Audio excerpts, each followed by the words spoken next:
வாங்க ஃப்ரெண்ட்ஸ், இன்னைக்கு நம்ம தேங்காய் பால் எப்படி செய்யறதுன்னு பார்க்கலாம். முதல்ல ஒரு அரை மூடி தேங்காய் எடுத்தாச்சு. அரை மூடி தேங்காயை இப்படி சின்ன சின்னதாக கட் பண்ணி எடுத்தாச்சு. 5 மிளகு, 2 ஏலக்காய், 3 கிராம்பு, 1/2 டம்ளர் தண்ணி ஊற்றி அரைச்சாச்சு. இப்போ நம்ம தேங்காய் பாலை வடிகட்டிக்கலாம். 1 டம்ளர் பால் எடுத்திருக்கோம். அது கூட பசும்பால் 1 டம்ளர், ரெண்டையும் ஒன்றா நல்லா மிக்ஸ் பண்ணிட்டு கொஞ்சம் மஞ்சத்தூள், 1 டம்ளர் தேங்காய் பாலுக்கு 1 டம்ளர் பசும்பால், ரெண்டையும் மிக்ஸ் பண்ணி நல்லா பாலை காய்ச்சிருங்க. பாருங்க, நல்லா பொங்கிடுச்சு பால்.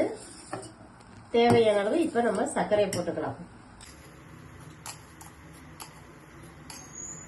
பாருங்க, காய்ச்சின பாலை இப்போ நம்ம வடிகட்டிக்கலாம்.